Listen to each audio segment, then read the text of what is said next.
Look, we've all seen the headlines about the massive amounts of electricity it takes to train AI models. But that's just the tip of the iceberg. There's a hidden problem, a much deeper one. It's not about how much power AI is using, but about the very specific rhythmic way it's using it. And that rhythm, it could pose a real physical threat to our entire electrical grid. So let's just get a sense of the scale we're talking about here. We're not dealing with a few beefy computers in a basement. The huge models that run today's AI are trained on these massive clusters, sometimes more than 100,000 GPUs, all working together in perfect sync. It's an absolute computational force of nature. And this is where it gets really interesting and, frankly, a little scary. This is the core question we're digging into. It's not just about the total megawatts. What if the very beat that pulls the power consumption, multiplied by 100,000, creates a rhythm that our grid just wasn't designed to handle? This isn't some far-off what-if scenario. It's a serious engineering challenge that we need to figure out, and fast. Okay, so to really get our heads around this risk, we have to look at where that pulse is coming from. And it all boils down to this thing that happens inside data centers called the power swing. So, inside a normal AI server, the power isn't spread out evenly, not even close. The GPUs of the undisputed heavyweights, you can see they're guzzling a massive 65% of the total power. And that's absolutely key, because it means whatever the GPUs are doing, the whole server, and by extension the whole data center, is doing it right there with them. And this graph, man, this really shows you what we're up against. That jagged blue line, that's the power being used during a single AI training job. It's not a steady line. It's a frantic, rhythmic leap from almost nothing all the way to max power and then back down again over and over and over. That is the power swing. Now, you have to imagine that exact same pattern happening across tens of thousands of GPUs all at once. So why is this happening? Well, it's because these huge training jobs work in a two-step dance. First, you've got the compute phase. This is all-out work. Every GPU is running at full throttle, crunching data, drawing maximum power. But then you hit the communication phase. This is where all those GPUs have to stop, share the results with each other, and basically wait. And in that phase, power use just plummets. Compute, communicate. High power, low power. On, off. And when you scale this whole thing up, the numbers just get mind-boggling. A single large AI data center can see its total power demand swing by tens or even hundreds of megawatts, all in just a few seconds. To put that in perspective, that's enough juice to power a small city, flickering on and off, in a constant, steady rhythm. Okay, so power goes up, power goes down. Big deal, right? Why isn't that just an efficiency problem? Why is it actually dangerous for the grid? You know, the best way to think about this is with a classic analogy. Imagine a huge crowd on a bridge, and they all start jumping.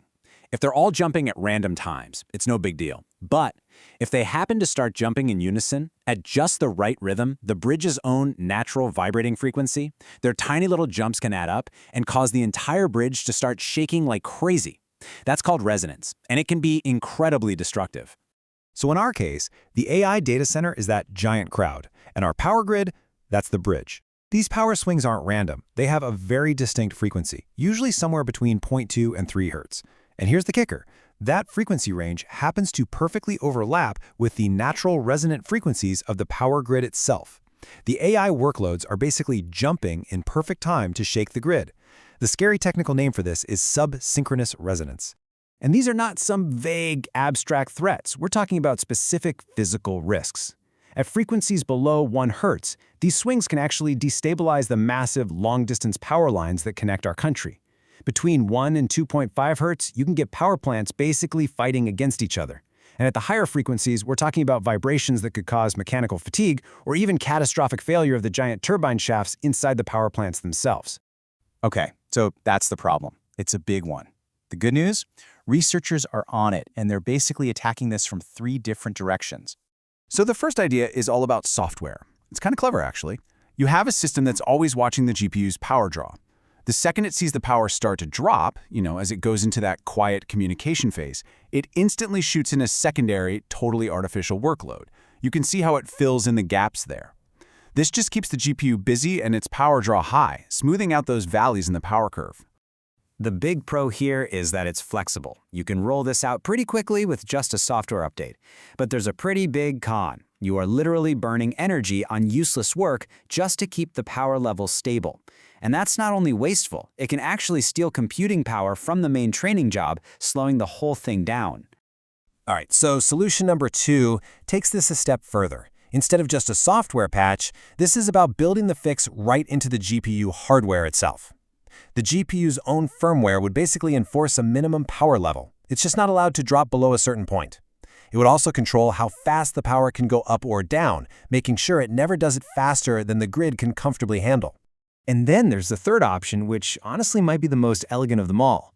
Just use a battery. You put a battery right there at the server rack. During that low-power communication phase, instead of the data center pulling less from the grid, it keeps pulling the same amount and just uses the extra to charge the battery. Then, when the high-power compute phase kicks in, it pulls that stored energy back from the battery. What does the grid see? It never sees the swing. It just sees a nice, smooth, steady demand. So this table here really lays it all out, and you can see right away there's no single silver bullet. The software-only fix is pretty flexible, but it wastes a ton of energy. The GPU hardware solution is super reliable, but still wasteful. And the energy storage approach? It's the most efficient by far, but it has the highest upfront cost. So it's clear the best path forward might not be just picking one, but using a smart mix of all of them. So this brings us to what's next. Since no single solution is perfect, the way forward isn't about picking a winner. It's about building an intelligent hybrid system. A hybrid approach would really use the best of each tool. You'd have the super fast GPU hardware and software features to handle those quick second-to-second jumps. And at the same time, you'd use the rack-level batteries to smooth out the bigger, slower swings and manage the initial power-up when a job kicks off.